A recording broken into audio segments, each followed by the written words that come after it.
What are your thoughts on? Because I know you said that. I heard you say that we don't need no more black cops. What are your thoughts on having more black doctors, lawyers, black people in Congress and stuff like that? Because we did an interview with another guy named Zach Tate, and he was saying that we need more blacks in areas like that. What are your thoughts on that? Well, we need more black men there because the sisters is taking over. Like, you gotta look at the numbers. Black Yeah. women just busting it through every door. Like they kick it down every single door. We need our brothers to wake up and keep up. You know what I mean? But yeah, absolutely, absolutely. We need to be able to have independent communities where we don't have to go and beg people for medical treatment. We don't have to go to your hospital, right? For you to treat us like garbage. We don't need to go. We don't have to go to your banks, right? We don't need to go to your banks so that you could turn us away.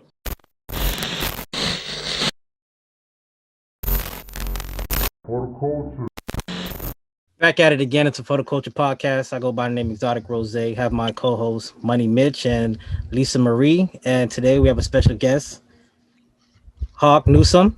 How you doing, my brother? Peace, peace. I'm doing well. I'm doing well. I'm feeling good. Me and the team going to see the story affair at Hampton. So it's I've been waiting for this for a while. So we excited. Perfect, perfect. Are you related to Ozzie Newsome or not? Nah. You talking about the baseball player? Football player. Nah. I mean, not that I know of. We all kinfolk in one way or another, but nah, not that I know of. All right. Let's get the basics out the way, pretty much. So, like, where are you from, and like, how was it growing up? Oh, I'm from the Bronx. Like I'm from the home of hip hop, the home of the culture. You know what I mean? I grew up. Nice. I'm about 40, right? So I grew up like in a different time. I grew up with real rap music. I grew up during the height of the crack epidemic, right? So it was a lot different in the streets back then. It was a lot more community. I say that in the Bronx, there was a lot more unity, a lot more of the parents interacting with the children, parents interacting with each other. You know, you had tenants associations, things like that. We had a lot stronger foundation. You know what I mean? Yeah. I grew up in a Christian household. Both of my parents were there. I had a younger sister. I grew up in a very pro-black, a very militant household. You know, somebody asked me earlier, how has the civil rights movement impacted you? And I wouldn't be here today if it wasn't for the civil rights movement because my parents met at a civil rights rally. Oh wow. Okay. That's And what? amazing. Why do you think the way you grew up is different to how we grew up now? Since I'm younger than you, I'm like 20 years younger than you. So like, why do you think things change? Everything is a evolution, right? Back then we were a lot tougher. You know, we come from a warrior class. Now I'm talking shit, right?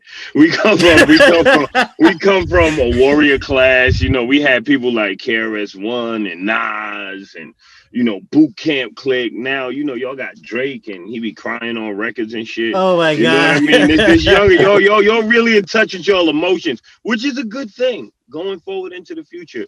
There should be less toxicity in us, but we definitely grew up a lot different. Like we was always taught to be hard and strong, growing up. And we had things like the 5% Nation. I don't think y'all had something like that that's comparable. Like, you familiar with the 5% Nation? Nah, Sounds see, familiar. Clark I probably. heard Oh, of it. you don't know? Yeah, I I'm don't know what that is. trying to Yeah, remember. that's like, see, yeah, it's like the gods and the earths. You hear Wu-Tang talk about it, but it was all based in knowledge of self, right? It was like a derivative of the Nation of Islam, but it was based in knowledge of self. So you had dudes out here. It was a gang, right? But they would have names like Knowledge, like Sincere, and they'll walk up on Mhm. somebody and be like, "What's today's mathematics?" And if the person they asked didn't know their lessons, they get beat up. Like, people would literally beat them down on site if they didn't know, their lessons. So it was different. It was a different type of culture. That was something that was beautiful to watch growing up. Oh wow. 'Cause- yeah, yeah. Yeah. All right. And I know Clark wanted to ask a couple questions too. But I heard you talking about this Black Ops department with Nick Cannon. Nick Cannon. Is the defense mechanism to the larger organization that we're building called Black Opportunities. We believe that what we're putting together to now will be bigger than the Urban League, will be bigger than the NAACP, and it will outlast even Black Lives Matter. You know, and the basically what we're looking for land now in Atlanta, possibly Houston, and we're opening a site in the Bronx. And where people will come in there and learn is it's different from your average community center. Is people will be learning about themselves. People will be learning about their history back to when we were kings and queens.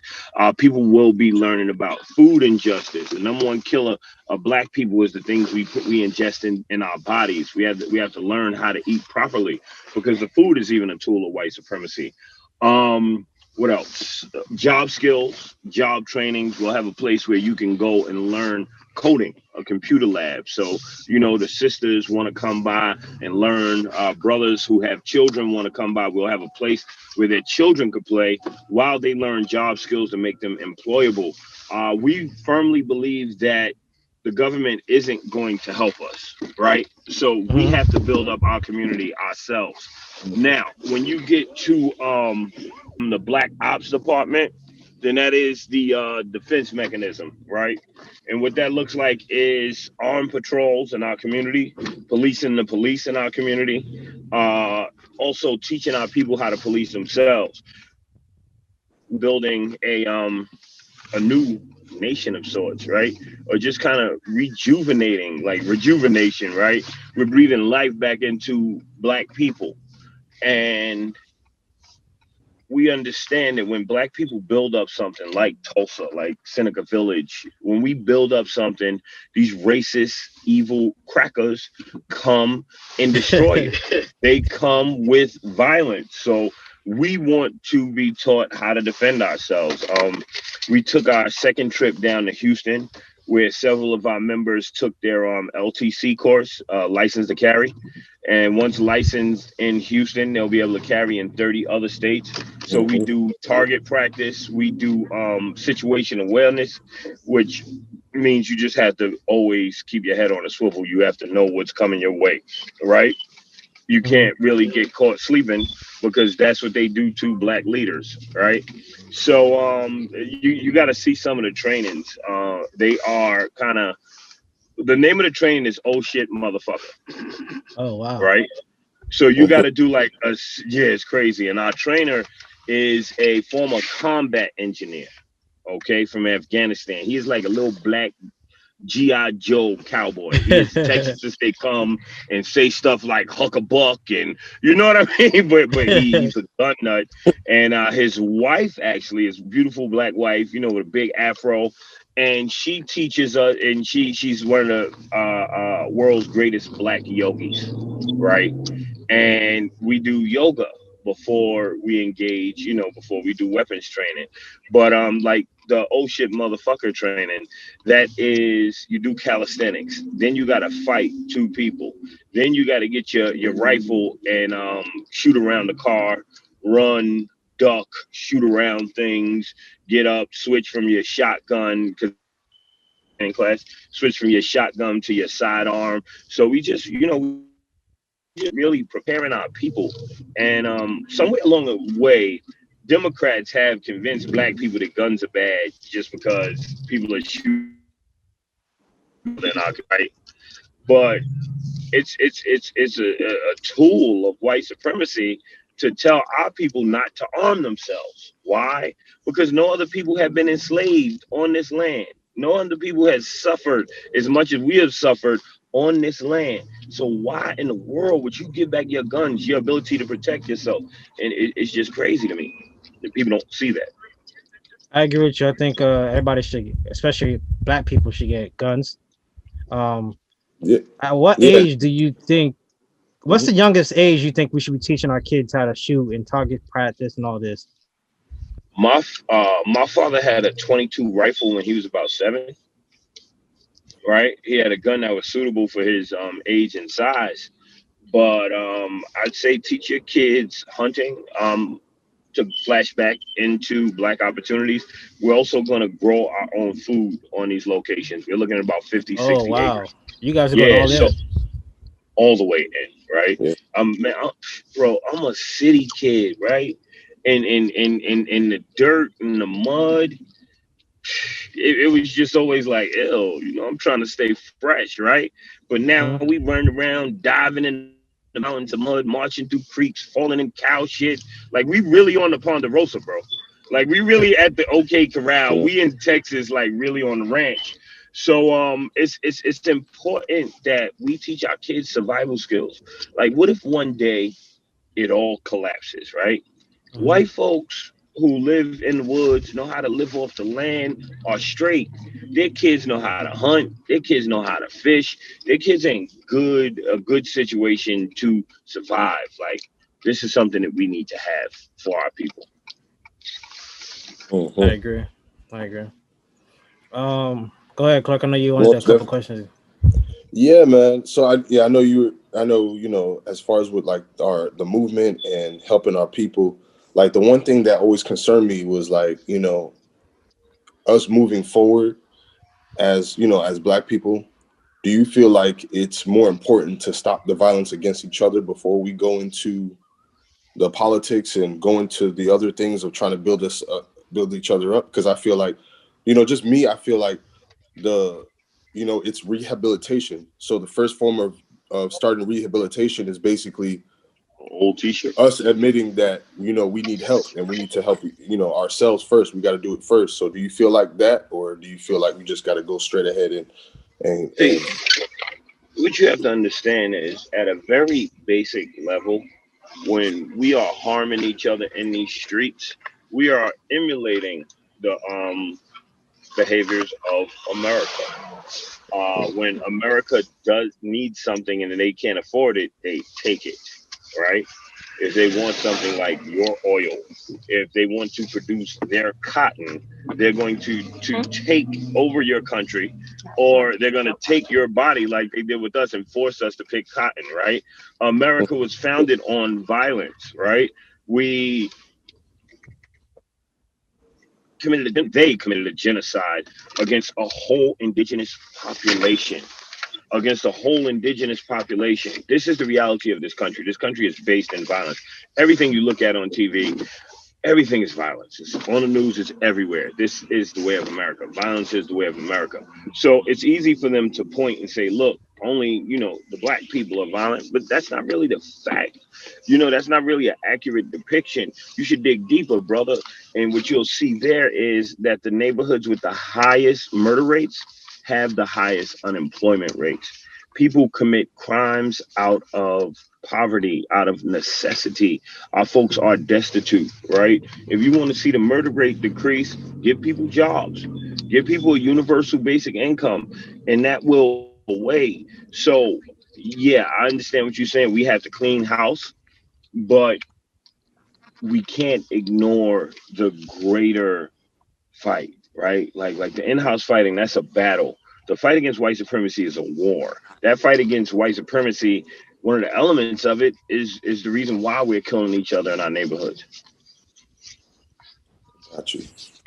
Okay, and Clark, me and Clark was actually talking about the Black Ops opportunity that you're trying to create.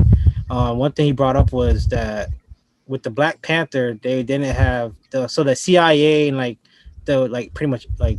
Go ahead and Clark explain what you was trying to No, say. no, I was saying like because how like you said like we had like Tulsa, we had Black Wall Street, we had all of that, and I mean some of them like you said they took it over, but then some of it was infiltrated like Black Panthers and then we had like different we have different groups and like Bloods and Crips too. Bloods and Crips, what they were made to police the community, right? So it's Yeah. like they infiltrated that. They brought in, they brought drugs in and all that, and that manipulated the whole thing. So how would you move forward as far as like for that not to happen? Because I saw the whole interview with like Kennan's class, which was really good, man. Right And on. Thank you, brother. yeah, man, I like the idea, the whole everything to it. But I was like, man, I was thinking, I was like, they got infiltrated in this. How would you did you think about, how you would kind of try to prevent that, or try to, because I know it's going to be big, and go ahead. I'm Like sorry. background checks and stuff like that. Yeah, like We carry out background checks. We have be perfectly honest, we have former law enforcement officers who are personal bodyguards now. They're like bodyguards to celebrities and things like that, and they run background checks for us, right? Are we worried about being infiltrated? We've been infiltrated already, right? We had a perfect person leave the group and report us to the attorney general's office, fam. Oh Like, wow. yeah, activist rats. Like, this is reality. Like, you look at people who march around the city with us, right? And they're cops in these movements. Like, our phones are tapped. My sister, she's back there in the red. Hey, Right. all right, we got the gang in here. We got the gang in here, right? But the fact of the matter is, our phones are tapped. Everything we do is monitored by them people. So we just have to we just really have to keep fighting. We just really just have to keep fighting. What's the word that I'm looking for? We can't get sidetracked by the threat of the inevitable. You understand?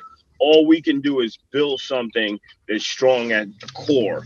Now, if you look at our organization, Black Lives Matter Greater New York, there have never been more than 10 core members. Now, we'll pull 25,000 into the street, right? We'll pull a couple thousand, a couple hundred in the street to march. And we do have alliances with a lot of organizations, but we're very selective of who we let into our inner circle.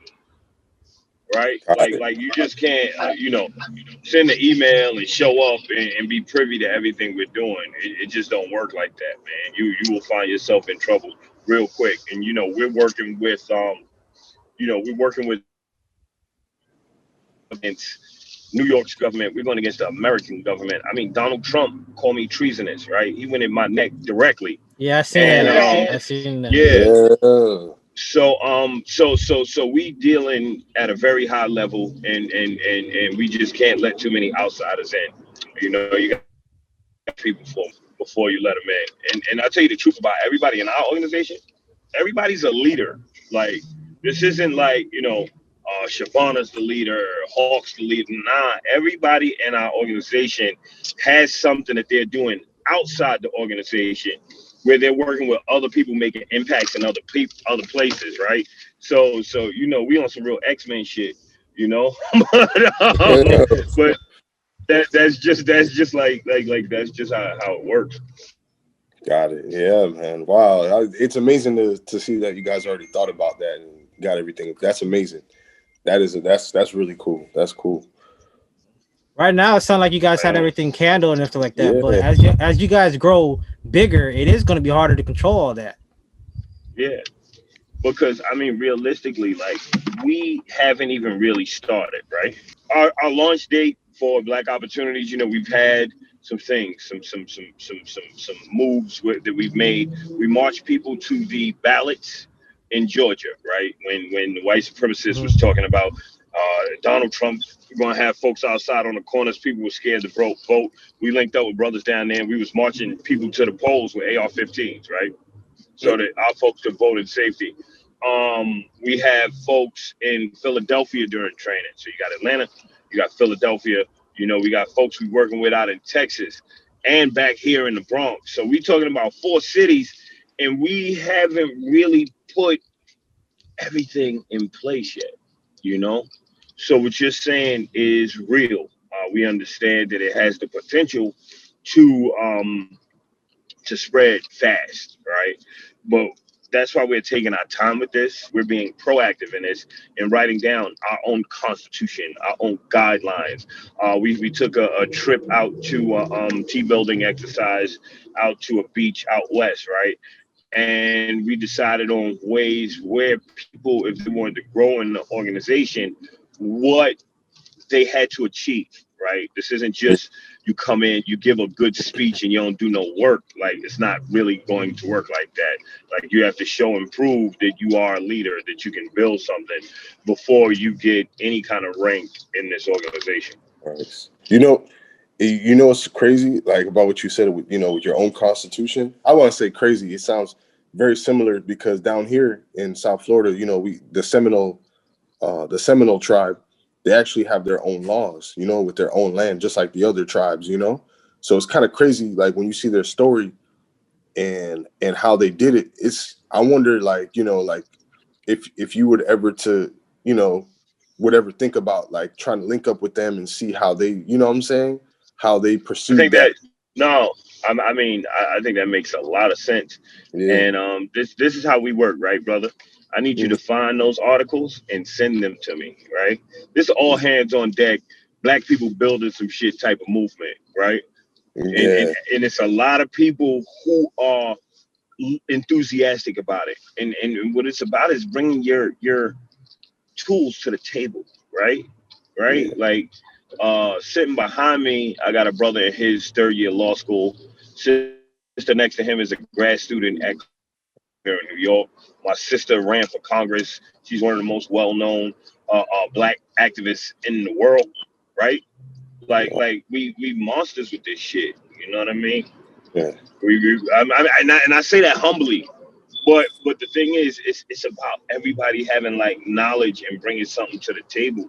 We're really trying to build a community. Like, you think back before we were desegregated, right? And there's always Yeah. that argument about segregation, but you had the black doctors, the black lawyers, the black plumbers, the black engineers, the black, you name it, in the same communities.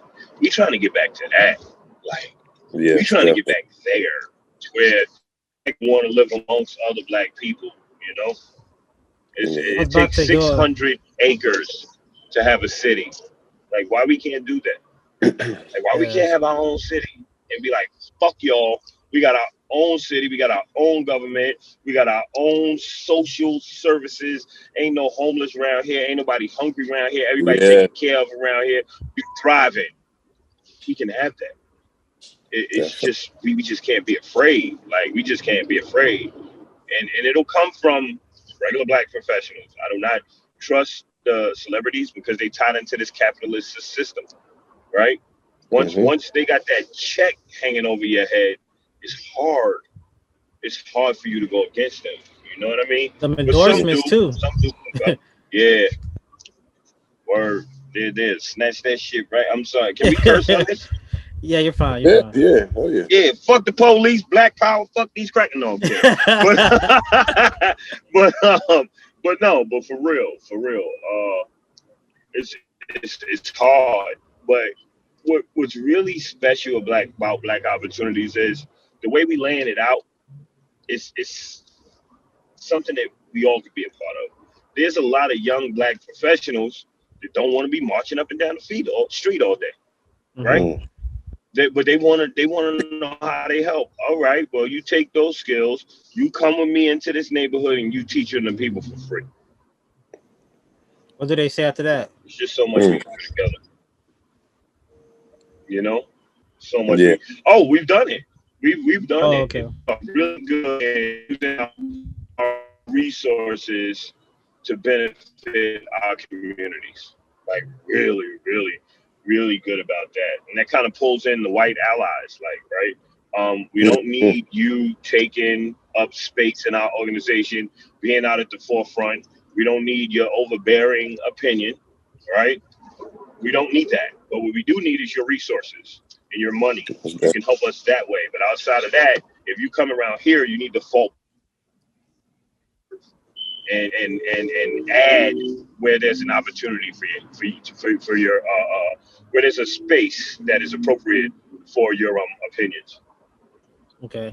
What are your thoughts on? Because I know you said that. I heard you say that we don't need no more black cops. What are your thoughts on having more black doctors, lawyers, black people in Congress and stuff like that? Because we did an interview with another guy named Zach Tate, and he was saying that we need more blacks in areas like that. What are your thoughts on that? Well, we need more black men there because the sisters is taking over.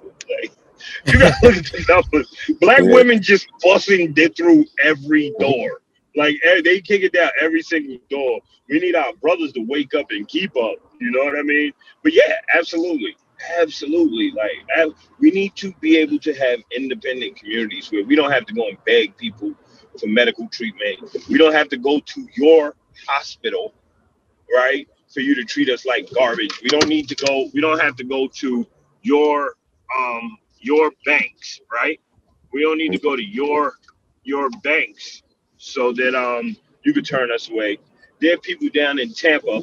One of the young kids who grew up in our organization, his father has a real estate group that's trying to buy up Selma, right? Mm, Like these are wow. real power plays that are being made. We just got to find a way to centralize it. You know, we just really got to find a way to centralize it. So yeah, you know what? Black cops. Problem with policing is that it's policing. We need to abolish policing as we know it now and find a new way to make people obey the law. Right? We need to make our Mhm. jails truly rehabilitative. Right? Right? Like there are countries that have recidivism rates that are out of this world, where people go to jail, come home, never go back to jail again. That's because prison there is therapeutic. They are meeting the needs of the people. You get off the neck. They are meeting the needs of the people, right? And Mhm. that's not what happens here. So no, abolish the police, ban the police, right? What does And defunding the police mean to you too? take that money and put that down there. Take that money, right, and invest it in the community. Remember what I told you, right? It's the people who are in need that are committing the crimes. So meet their needs. Invest in our communities. Invest in our children. Make them employable. A lot of folks commit crimes because they have mental illness. Bring those social services into our communities so that those needs can be met, and we'll be good. Like people just believe that we need police. They can't see a world without it. Guess what? They couldn't see a world without slavery, right? They Hmm. couldn't see a world without Jim Crow, right? And we doing fine without Mhm. both. Well, I wouldn't say fine, but we're getting Better. along without both. And now people need to be able to envision a world without police. You know, Yeah. um, There's a and, lot of and I worked. Yeah, go ahead. no, I worked for the district attorney's office right out of college Yeah. before law Oh, school, okay. right? So I work with enforcement. I've seen this evil firsthand, right? I have cops that are in my family, like, and I see what happened to these people once they go into the police department. They're programmed against their communities. We got to deprogram these brothers and sisters. I hope they learned their lesson when they saw what they saw on January 6th. Like these white cops ain't really fucking with you. These white cops are for white power, okay? And they allow terrorists, insurgents into our nation's capital. At that point, they should something should have been clicking. Like, wow, they've been right all along. These people, like, like I'm really working for the most racist organization in America. Like, I don't know. Yeah, some people, a lot of white Spanish. I was surprised to hear Spanish people when they heard defund the police, they thought people meant like taking the police away, like just completely like close down the department and everything like that. And there was a miscommunication on that part of it. And when I was hearing them say that, Yeah, it's hard, right? Because even with the Spanish folks, right? Like, there's a large movement happening right now. Like folks are waking up. Like, okay, where were we before we were on this island? Oh, we were in Africa. We were in Africa. Okay, and they embracing the history, right? But that's a whole nother hour, right? But with defunding the police, man, you got Barack Obama, man. Like, you have Barack Obama who is sitting there telling people that it's this foreign concept when this brilliant man could have took the time and explained exactly what defunding the police is, just so much more eloquently than I put it to you about 5 minutes ago. Barack Obama had that opportunity, but the thing is, they don't want to scare white people, and they don't want to scare off those white people who kind of linger in the middle. White people have this amazing thing, right? It's called the power of the vote. And the way that they utilize it is they vote for the person that they actually like, regardless of party, right? Black people don't have that power of the vote. We just go out and vote Democrat, no matter what, no matter what, no matter how lame, how horrible this person is, no matter what they've done to us in the past. Like, oh Lord, go out and vote for Hillary Clinton. Why on earth would you do that, right? Like even Joe Biden, like we had Bernie. Bernie wasn't perfect. He wasn't for reparations at first until, a group of Afro socialists here in New York, a group that I'm a member of, forced him to say that he backed HR 40. Uh, uh, uh, but Bernie wasn't perfect, but Bernie was that dude, right? And we could have went further with Bernie than we could have with anybody else, but they liked old Joe. Why? Because Barack Obama said he was cool and he a familiar face. But what they don't think about is how black people finished last under Obama. Unemployment rates eroded at a far greater rate for everyone other than black people under Barack Obama. Like, people don't see this. Like, our people choose to be blind, man. Like, and now ain't the time for that. Now is the best time in history to be black. We get to determine our future, and we can't do that if we keep going with the same practices. Do you think that we shouldn't have that on? Like, do you think black people should be able to vote Republican or Democrat? It shouldn't just be Democrat. Absolutely. The problem is the Republican Party has so many racists in it that it's like black people are like, man, I just can't even co-sign with them, like, because they got all these people with them. But at some point in time, like even if it's local elections, if there's somebody who you agree with, like let's not even say it's a Republican. Let's say if it's a Democratic Socialist, right? Let's say if it's an independent or some Green Party person, right? We have to, because Republican might be too much for people to swallow right now. But if it's a less popular party candidate and they are willing to do more and they are in a better position to do more for the people than your candidates, your Democratic candidate, you have to be willing to vote for that person. But we are just so dedicated to these people, and it's not their fault. Al Sharpton bought and paid for by the Democratic Party. Yeah. NAACP bought and paid for by the Democratic Party. Urban League bought and paid for. Like, come on, man. There's some of us that are in the house, and there's some of us that are in the field. I happen to be hot and sweating and working hard and planning my escape from the fields. Right? We are not Yeah. house Negroes. That's crazy. It's crazy how you just compared that whole everything, that whole analogy. It actually makes sense.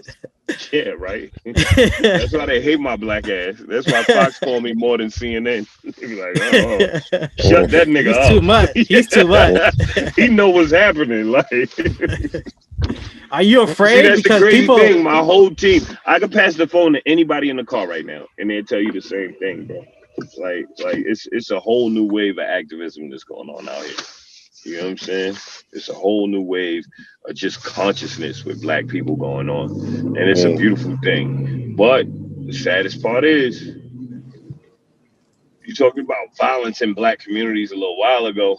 The saddest part is we got to move some of these old heads out the way, man.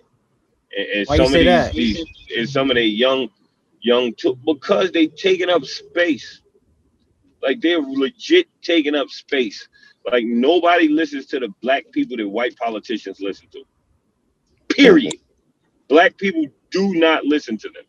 Right? They'll see them on TV, they'll say something, they be like, amen, he told them. But at the end of the day, black folk ain't really like coming out for them. Black folk ain't really supporting them. Like you go somewhere and you ask somebody, average black person, about the NAACP. If they really know what's up, they'll tell you about the Legal Defense Fund. Now, the NAACP's Legal Defense Fund is a beast. You ask them about Al Sharpton, you know what I'm saying? And they like, You know what I mean? He sold us out. He used to be real back in the days. You ask them about the Urban League, they might not even know about the Urban League. And why is that? That's because these people get bags from the government, right? Like no corporation. Well, Rihanna, what's that? Fenty. Yeah, Yes, Fenty, Fenty, yeah. Fenty gave us money, and Nick gave us money. We don't take money from corporations and having that freedom. And a lot of people, don't have that freedom.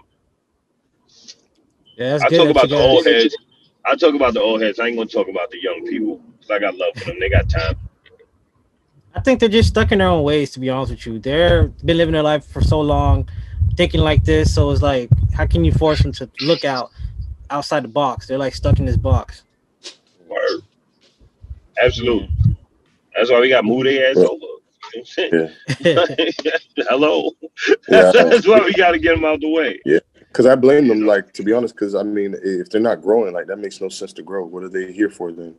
Like, living, what are they living for? Like, they're just sitting there, like, it's crazy. Something has to change. Like, let me tell you, the governor's people, Governor Cuomo, right? Mm-hmm. Now, we have a relationship with Governor Cuomo where he'll call us out of the blue when there's an issue and say, "What do you want?" Right? We'll give him 20 things. He'll give us about 5, right, of what we asked for. And that's just because, we be out here applying pressure. And that's our relationship with him. But he consistently tries to make us tap dance. And we don't tap dance, fam. Right? So we get a call like, hey, the governor's giving a COVID update at Riverside Church. And we walk in, every black politician, the head of the NAACP, heads of the Urban League, Charlie Rangel's in there, the Speaker of the House, which is a black man here in New York State, all of them in there, right? We walk in and nobody talks to us, right? Me and my sister, nobody talks to us. You know why? yeah. Because we didn't kiss ass to get in that room. We put foot in ass to get in that room. You understand? Like, because we out here applying that pressure. That's why we got called into the room. Like everybody, most of the people in those circles were groomed for it or came up, in a way that they you know what I mean? They had to play ball. We didn't play no ball. So, like I said, we in the field, right? You can't play in the field. But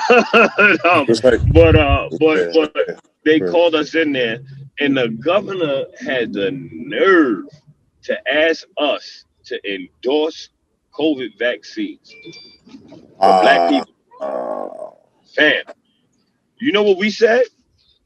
We said, one, our people have a history with vaccines. So, we have a history with vaccines. So we iffy on this from jump. But secondly, show us data. Show us data.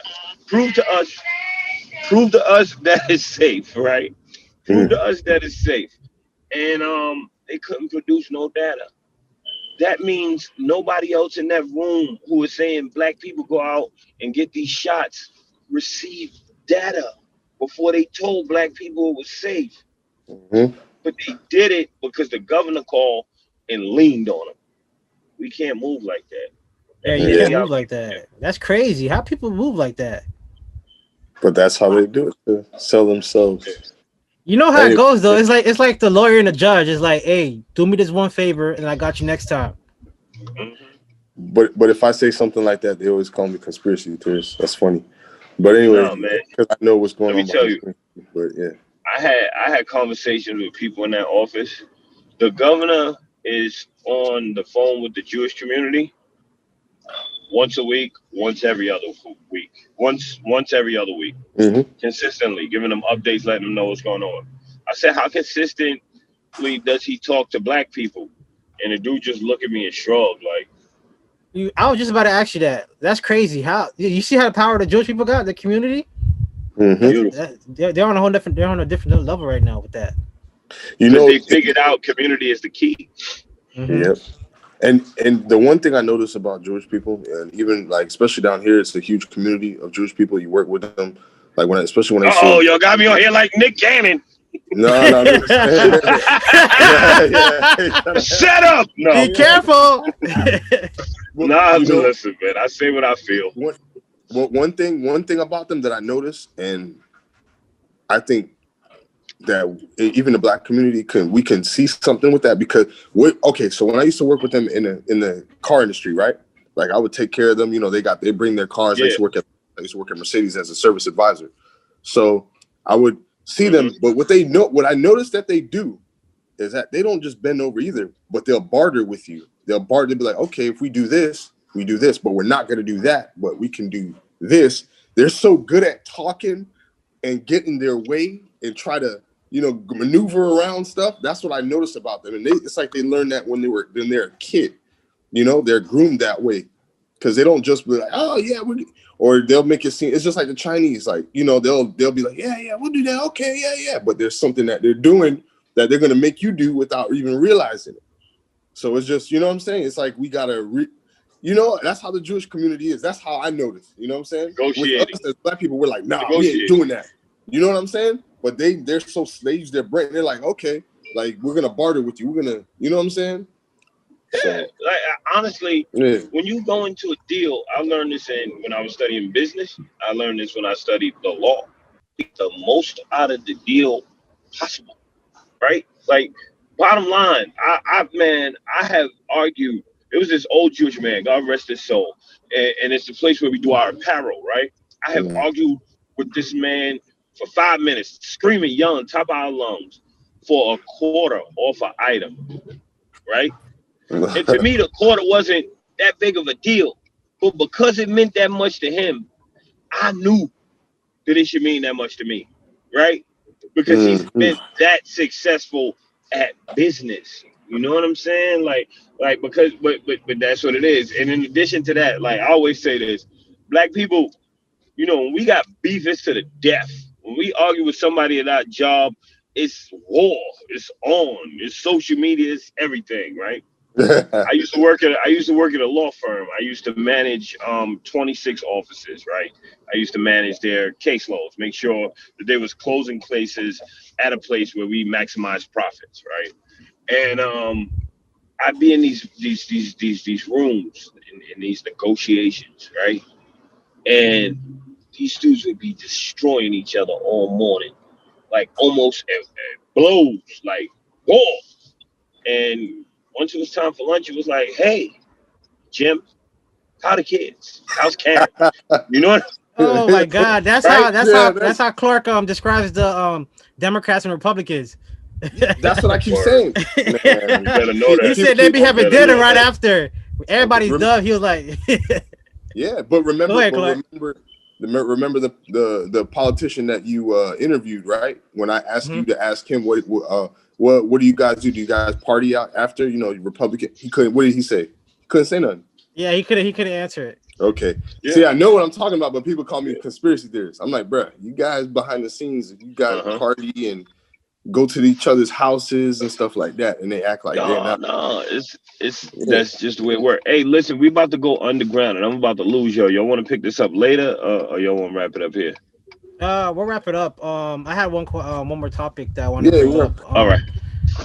So I'm in sales, and I was starting a phone call with a prospect, and I brought up football just to start a conversation. And this man says he stopped watching football because of Colin Kaepernick, and it's karma that every team that kneeled they didn't make it to the playoffs.